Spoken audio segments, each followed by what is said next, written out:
Hello class 10, let's continue exercise 9.1 question number 8। Question number 8 में देखो हमें क्या गिवन है। एक पेडास्टल है, यानी कि एक स्ट्रक्चर है यहाँ पे जिसके ऊपर एक स्टैचू रखा गया है। ये पेडास्टल है और इसके ऊपर एक स्ट्रक्चर रखा गया है। उसका एंगल ऑफ एलिवेशन, अगर हम बी पॉइंट, सी से बी पॉइंट पेडास्टल है और सी से ए पॉइंट तक क्या स्टैचू है, तो इस पॉइंट से डी पॉइंट से बी पॉइंट तक का जो एंगल ऑफ एलिवेशन है वो है 45 डिग्री एंड डी पॉइंट से ए पॉइंट का जो एंगल ऑफ एलिवेशन है वो है 60 डिग्री। ओके, तो हमें क्या गिवन है? स्टैचू की लेंथ गिवन है 1.6 मीटर गिवन है, यानी कि हमें ए बी की लेंथ कितनी गिवन है? 1.6 मीटर। एंड हमें फाइंड आउट क्या करना है? We have to find out the value of height of पेडास्टल।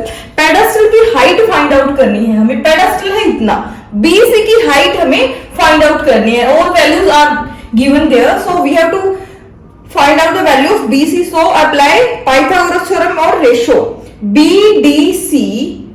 BDC जो ट्रायंगल है, हम सबसे पहले इसको देखेंगे। In triangle BDC, in triangle BDC, BDC triangle में हमें ये निकालना है पेडास्टल एंड CD। अगर हम BC डिवाइड बाय DC रखते हैं, BC होगा इस ट्रायंगल का परपेंडिकुलर एंड CD या DC होगा इसका बेस।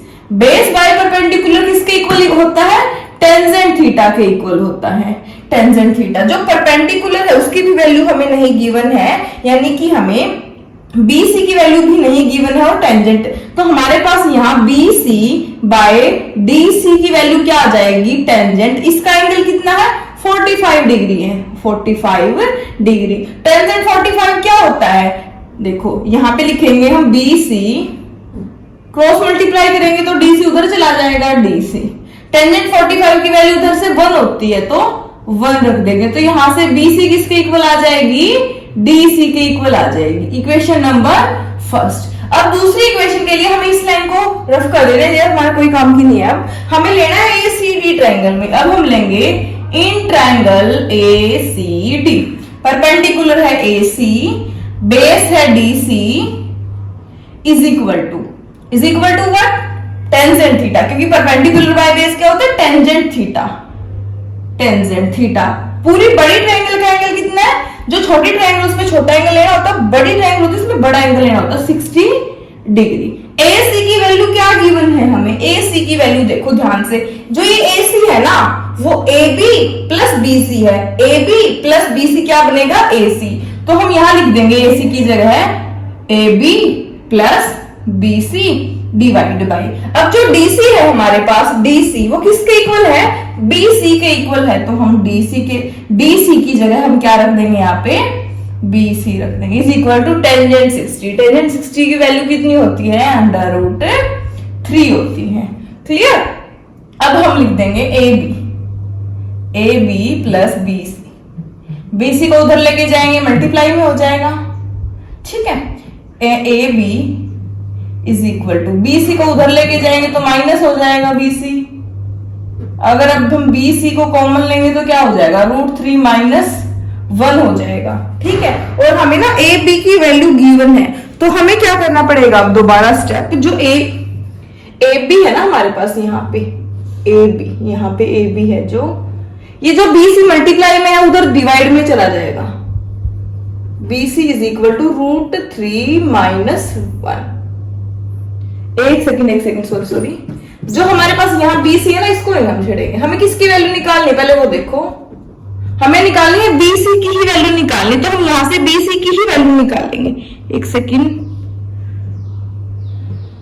हाँ, BC की वैल्यू निकालेंगे तो AB डिवाइड बाय √3 माइनस 1 इधर डिवाइड में आ जाएगा, इज इक्वल टू BC। और AB की वैल्यू क्या है? 1.6 है, तो इसकी जगह क्या रख देंगे?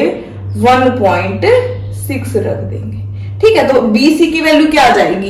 1.6 √3 माइनस 1। इसको आगे भी हमें सोल्व करना, उसके लिए रैशनलाइज कर लेंगे। पहले इसको इरेज कर देते हैं। अब हम रैशनलाइज करेंगे 1.6 डिवाइड बाय √3 माइनस 1। किसकी वैल्यू है? ये हमारे पास BC की वैल्यू है। रैशनलाइज करेंगे, √3 प्लस 1 से मल्टीप्लाई एंड √3 प्लस 1 से डिवाइड करेंगे, तो 1.6 √3 प्लस 1 डिवाइड में A minus B, A plus B, A square यानी कि √3 का स्क्वायर माइनस B स्क्वायर यानी कि 1 का स्क्वायर।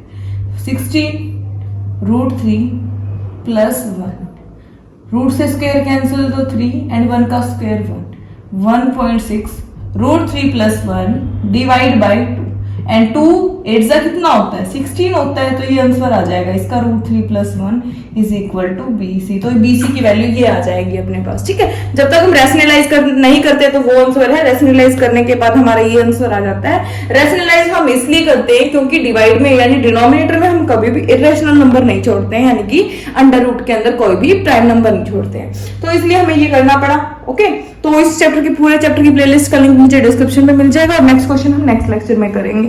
ओके।